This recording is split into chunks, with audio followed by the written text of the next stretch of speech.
Hello friends, ಇವತ್ತಿನ ಕೆಲಸ ಬಂದು ಚಿಕ್ಕನಾಗಳ್ಳಿ ಹತ್ರ ಮಾಡ್ತಾ ಇರೋದು. ಇದು ಬೋರ್ವೆಲ್ ಬಂದು 750 ಅಡಿ, 110 ಅಡಿ ಕೇಸಿಂಗು. ಬಾವಿಯಲ್ಲಿ ನೀರಿಲ್ಲ ಅಂತ ಹಾಗೆ ಬಿಟ್ಟಿದ್ರು. 10 ಅಡಿ ಕೇಸಿಂಗ್ ಪೀಸ್ ಹಾಕ್ಕೊಂಡು ಮಳೆಗಾಲದಲ್ಲಿ ಮೋಟ್ರ್ ಪಂಪು ಬಿಟ್ಕೊಂಡು ರೋಲಿಗೆ ನೀರು ಹೊಡ್ಕೊತಿದ್ರಂತೆ. ಈ ಮಳೆಗಾಲ ಜಾಸ್ತಿ ಆದಾಗ ಏನಾಗಿದೆ, ಫುಲ್ ಕುಸ್ತೋಗಿದೆ ಬಾವಿ. ಇದು 20 ಅಡಿಯಿಂದ ಫುಲ್ ಕೆಳಗಡೆ 750 ಅಡಿವರೆಗೂ ಪೂರ ಮಣ್ಣು ತುಂಬ್ಕೊಂಡ್ಬಿಟ್ಟಿತ್ತು. ತಿಳಿಸಿದ್ರು, ಹೀಗೆ ಕೇಸಿಂಗ್ ಹಾಕ್ಕೊಡಿ 110 ಅಡಿ ಅಂತ, ಕೇಸಿಂಗ್ ಹಾಕ್ಕೊಟ್ಟು ವಾಷಿಂಗ್ ಮಾಡಿಕೊಡಿ ಅಂತ ಹೇಳಿದ್ರು. ಬಟ್ ಇದೇನಂದರೆ 10 ಅಡಿ ಅಷ್ಟೇ ಇರೋದು ಕೇಸಿಂಗು. ಹಾಗಾಗಿ ಇದನ್ನು ಫಸ್ಟು ಬಿಟ್ಟು ಹಾಕ್ಕೊಂಡು ವಾಷಿಂಗ್ ಮಾಡ್ಕೊಂಡು ಒಂದು 40 ಅಡಿವರೆಗೂ ವಾಷಿಂಗ್ ಮಾಡ್ಕೊಂಡ್ವಿ. ಏನಕ್ಕಂದರೆ ಒಂದು 20 ಅಡಿ ಪೀಸು ಎರಡು ಹೋಗ್ಲಿ ಅಂತ ವಾಷಿಂಗ್ ಮಾಡ್ಕೊಂಡ್ವಿ ಫಸ್ಟು. ಆಮೇಲೆ ಕೇಸಿಂಗ್ ಕಿತ್ಕೊಂಡು 20 ಅಡಿ ಪೀಸು ಹಾಕ್ಕೊಂಡ್ವಿ. ಕೇಸಿಂಗ್ ಪೈಪು 40 ಅಡಿ ಹಾಕ್ಕೊಂಡ್ವಿ.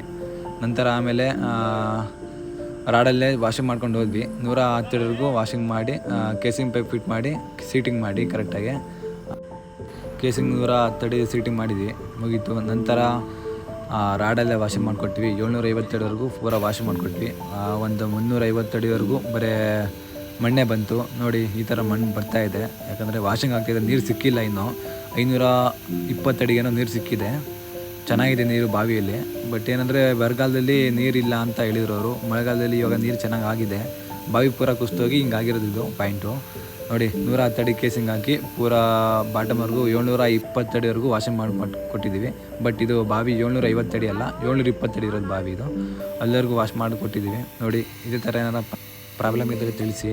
ಇದೇ ಥರ ಏನಾರ ನೋಡಿ, ರಾಡಲ್ಲಿ ಪೈಪ್ ಹಾಕ್ಕೊಂಡು ಕೇಸಿಂಗ್ ಪೈಪ್ ಹಾಕ್ಕೊಂಡು ವಾಷಿಂಗ್ ಮಾಡ್ತಾ ಇರೋದು. ಯಾಕಂದರೆ ಹಾಗೆ ಕೇಸಿಂಗ್ ಪೈಪ್ ಹಾಕೋಕ್ಕಾಗ್ತಿಲ್ಲ. ಯಾಕಂದರೆ ಮಣ್ಣು ಇದೆಲ್ಲ ವಾಷಿಂಗ್ ಮಾಡ್ಕೊಳ್ತಾನೆ ಹಾಕಬೇಕು. ಕೇಸಿಂಗ್ ಪೈಪು ರಾಡ್ ಜೊತೆನೇ ಏರ್ ಕಂಪ್ರೆಸರ್ ಸ್ಟಾರ್ಟ್ ಮಾಡ್ಕೊಂಡು ವಾಷಿಂಗ್ ಮಾಡ್ಕೊಂಡು ಹಾಕ್ತಾ ಇರೋದು. ನೋಡಿ, ಈ ಥರ ಏನಾರ ಇದ್ದರೆ ಮಾಹಿತಿ ತಿಳಿಸಿ, ಇಲ್ಲಾಂದ್ರೆ ಕಾಲ್ ಮಾಡಿ. ಅದೇ ಥರ ಪ್ರಾಬ್ಲಮ್ ಇದ್ದರೂ ಮಾಡಿಕೊಡ್ತೀವಿ ಕೆಲಸ. ನೋಡಿ, ವಾಷಿಂಗ್ ಆಗ್ತಾಯಿದೆ, ಮಣ್ಣು ಸ್ವಲ್ಪ ಬಗಡ ಬರ್ತಾಯಿದೆ.